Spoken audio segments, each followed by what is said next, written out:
Motivasi itu sangatlah bermanfaat karena sebuah motivasilah yang akan merubah segala bentuk yang ada di dalam pikiran Anda.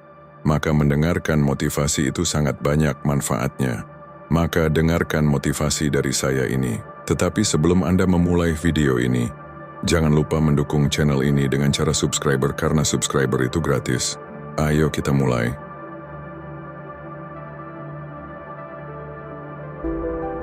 Nomor 1. Kendalikan narasi emosimu, bukan drama hubungan.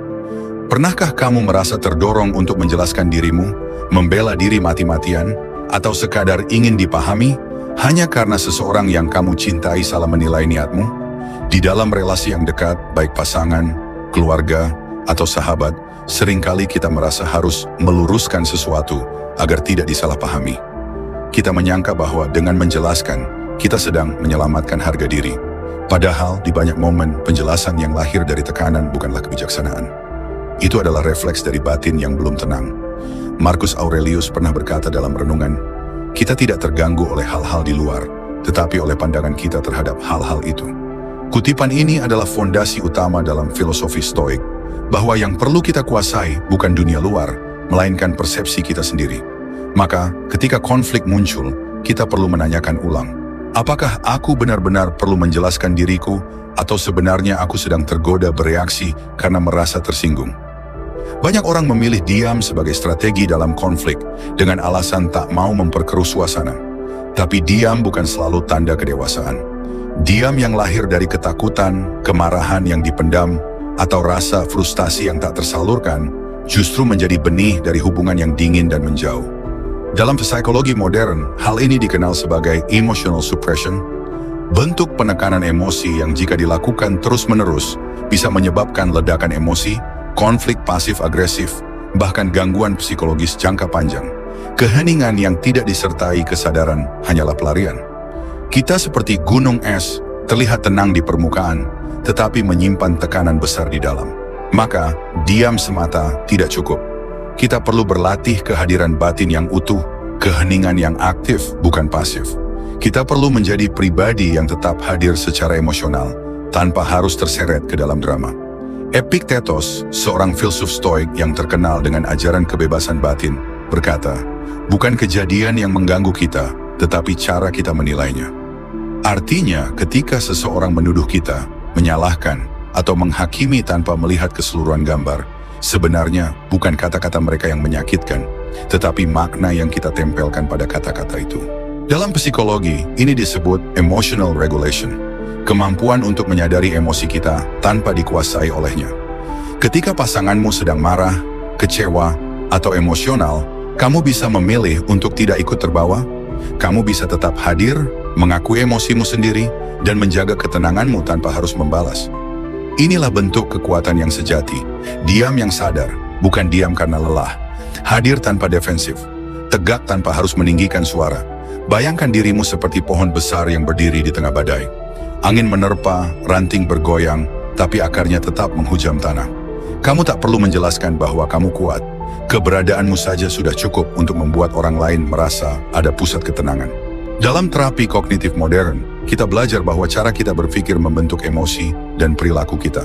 Maka konflik bukan hanya soal siapa yang salah dan siapa yang benar, tapi lebih dalam, soal apa yang kamu yakini tentang dirimu sendiri di tengah konflik itu. Saat seseorang berkata kamu tidak peduli, kamu bisa terburu-buru membantah.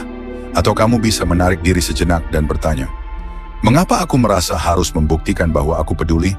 Apakah ini tentang mereka atau tentang citra diriku sendiri? Ketika kamu bisa melihat pertanyaan ini dengan jernih, kamu mulai menulis ulang naskah batinmu. Kamu tidak lagi bertindak berdasarkan dorongan impuls, tapi dari pusat kesadaran. Misalnya, ketika pasanganmu menuduhmu menjauh hanya karena kamu butuh waktu sendiri, kamu bisa mengatakan dengan tenang, aku mendengar apa yang kamu rasakan. Aku tidak menolak bicara, hanya ingin memastikan bahwa aku hadir dengan tenang, bukan bereaksi dari ketegangan. Mari kita bicara saat aku sudah lebih jernih. Kalimat seperti ini bukan bentuk penolakan, tapi cermin dari penguasaan diri. Bayangkan pasanganmu seperti seseorang yang sedang basah kuyup di tengah badai. Emosinya seperti hujan lebat yang jatuh tanpa ampun. Banyak dari kita secara refleks ikut berlari ke tengah hujan itu, mencoba menjelaskan, memperbaiki, atau menenangkan. Tapi dalam proses itu, kita sendiri menjadi basah kuyup dan kehilangan pijakan. Kamu tidak harus ikut masuk ke badai hanya karena orang lain sedang terseret angin emosinya. Kamu bisa memilih menjadi lautan, luas, dalam, tenang. Ombak akan datang dan pergi, petir akan menyambar, tapi lautan tetaplah lautan. Ia tidak menjelaskan kekuatannya, ia hanya menjadi. Saat konflik berikutnya datang, jangan buru-buru menjelaskan, jangan buru-buru membalas. Sebaliknya, tarik napas dan tanya pada dirimu sendiri. Apa makna dari situasi ini? Apa nilai diriku yang sedang diuji? Jawaban atas pertanyaan itu akan membawamu kembali ke inti dirimu yang sejati. Bukan kamu yang harus dibentuk oleh reaksi orang lain. Kamulah yang membentuk makna dari setiap reaksi itu.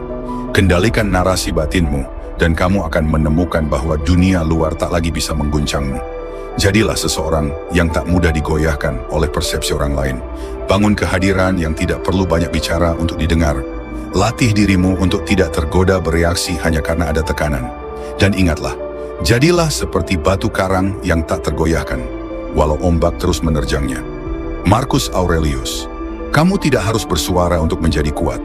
Kamu hanya perlu hadir dengan kesadaran, kejernihan, dan keberanian untuk tidak terjebak dalam drama yang bukan milikmu. Nomor 2, jawab dengan konsistensi, bukan janji kosong. Pernahkah kamu mendengar seseorang berkata, "Aku sudah berubah, tapi perilakunya tetap sama"? Janji-janji manis seringkali menjadi penenang sementara dalam hubungan, tapi hanya tindakan nyata yang membentuk kepercayaan sejati. Di saat konflik membuncah, ketika kata-kata menyakitkan dilontarkan dan luka terasa segar, pertanyaannya bukan lagi siapa yang menang dalam perdebatan. Pertanyaannya adalah, siapa yang cukup kuat untuk tidak tenggelam dalam arus emosinya sendiri? Filsuf Romawi Marcus Aurelius menulis dalam renungan, jangan katakan pada dirimu bahwa kamu adalah orang baik, tapi hiduplah sebagai orang baik. Ini bukan sekadar nasihat moral, tetapi panggilan untuk menjadikan hidup kita sebagai bukti.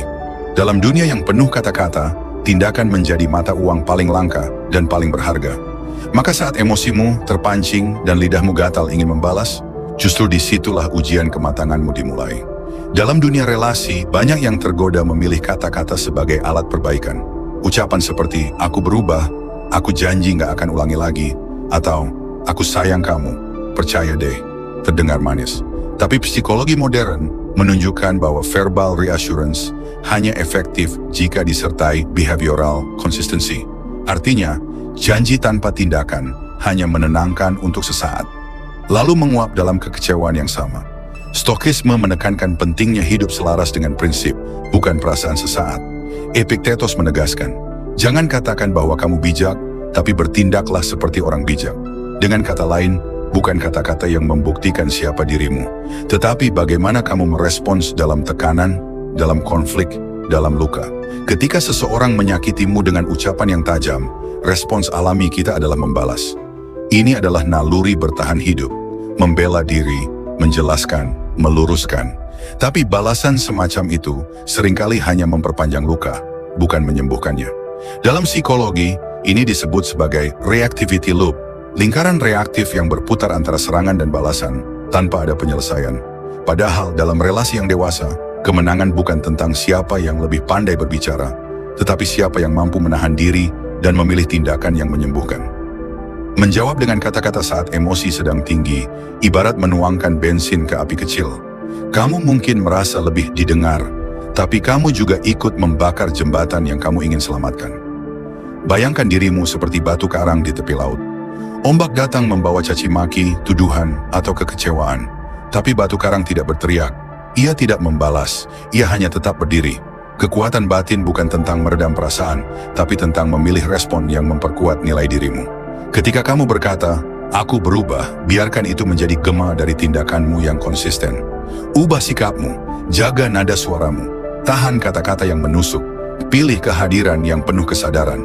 Contoh praktisnya seperti ini, ketika pasanganmu berkata dengan nada tinggi, "Kamu selalu cuek, kamu nggak pernah peduli." Alih-alih menjawab, "Aku peduli kok, kamu aja yang enggak ngerti." Kamu bisa menarik napas dan berkata, "Aku dengar kamu. Aku ingin jadi lebih hadir, bukan cuma lewat kata-kata. Tapi biarkan aku buktikan itu lewat waktu."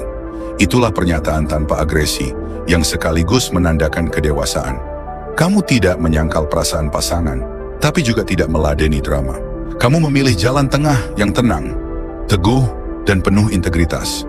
Kata-kata bisa menipu, tapi tindakan adalah cermin jiwamu yang sebenarnya. Dalam dunia penuh gema digital dan retorika palsu, tindakanmu adalah satu-satunya suara yang tak bisa dibungkam. Ketika kamu konsisten hadir, memberi ruang, memperbaiki dengan diam yang sadar, kamu sedang menciptakan getaran batin yang lebih dalam dari 1000 janji. Jangan jadi lilin yang cepat terbakar oleh kata-kata. Jadilah obor dalam gelap diam, tapi menuntun. Karena dalam hubungan yang sesungguhnya, cinta bukan diucapkan berulang-ulang. Cinta ditunjukkan diam-diam setiap hari. Mulai hari ini, tanamkan dalam dirimu bahwa kamu tidak butuh tepuk tangan untuk menjadi orang baik. Kamu hanya perlu satu hal, konsistensi. Saat kamu merasa tergoda untuk menjelaskan, tarik napas dan tanyakan pada dirimu, apakah kata-kataku akan memperbaiki atau hanya memperpanjang luka? Kamu tidak sedang pasif ketika memilih diam. Kamu sedang dewasa. Kamu tidak sedang kalah ketika tak membalas. Kamu sedang menang dalam ranah yang tak terlihat, ranah penguasaan diri. Bukti terbaik dari perubahan bukan kata-kata, tapi arah hidup yang bergeser secara nyata. Maka jadilah orang yang tindakannya tidak bergantung pada suasana hati orang lain.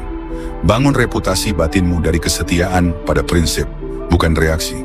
Tegakkan kepala, lembutkan hati, dan biarkan dunia tahu siapa kamu, tanpa kamu perlu banyak bicara. Kuasai ilmu mengabaikan pemicu emosi, measure menang tanpa perlu menyerang. Apakah semua serangan harus kamu tanggapi? Apakah setiap nada tinggi harus dibalas dengan nada yang lebih tinggi? Atau justru, dengan memilih untuk tidak merespons, kamu sedang menyelamatkan sesuatu yang jauh lebih berharga, ketenangan batin dan kematangan jiwamu? Dalam hubungan, luka sering kali tidak datang dari kata-kata pertama, tetapi dari respons kedua yang kita berikan dengan terburu-buru. Banyak dari kita terluka bukan karena disakiti, tetapi karena kita ingin menang. Namun jika menang berarti kehilangan koneksi, apakah itu masih layak diperjuangkan? Marcus Aurelius pernah menulis, kita menderita lebih banyak dalam imajinasi kita daripada dalam kenyataan. Kalimat ini bukan hanya tentang kecemasan, tetapi juga tentang konflik. Kita sering kali memperpanjang pertengkaran hanya karena membayangkan bahwa kita sedang diremehkan, dilukai, atau dianggap lemah. Maka kita bereaksi, kita mengangkat suara, kita mempertahankan diri. Namun dalam banyak kasus, yang kita pertahankan bukan kebenaran, melainkan ego kita yang tergores. Disinilah pelajaran stoik pertama bekerja. Tidak semua hal harus direspon. Diam bukan tanda kalah. Ia adalah bentuk kesadaran tertinggi bahwa kamu tidak bisa dikendalikan oleh emosi orang lain. Psikologi modern menyebut kondisi ini sebagai emotional hijack. Ketika amigdala dalam otak kita mengambil alih dan mematikan fungsi logika. Di momen ini, kita kehilangan kendali, bukan karena diserang, tetapi karena tidak memiliki cukup jeda untuk memilih cara kita merespons. Padahal, kebebasan manusia yang paling mendasar, kata Viktor Frankl, terletak dalam kemampuan memilih respon terhadap stimulus. Maka pertanyaannya bukan lagi apakah kamu diserang, tetapi apakah kamu sadar saat diserang. Apakah kamu bisa tetap hadir dalam keheningan yang mengakar meskipun badai emosi sedang melanda? Disinilah dua dunia bertabrakan, dunia yang reaktif dan dunia yang bijak. Dunia pertama menuntutmu untuk menjawab, membalas, menjelaskan, dan menang. Dunia kedua mengajarkanmu untuk tetap tenang, tetap hadir, dan memilih diam sebagai bentuk kendali. Diam yang lahir dari kekuatan, bukan ketakutan.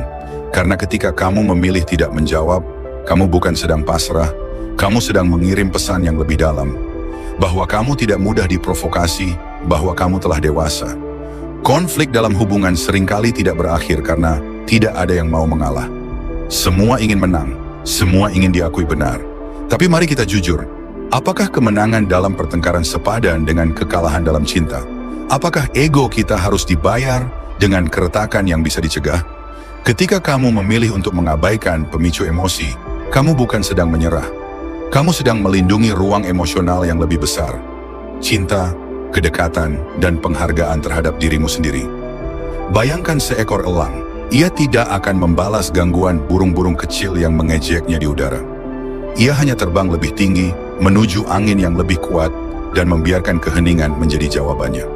Dalam relasi pun, kamu bisa menjadi seperti elang itu. Tidak semua kebisingan perlu dijawab. Tidak semua pernyataan menyakitkan perlu diklarifikasi.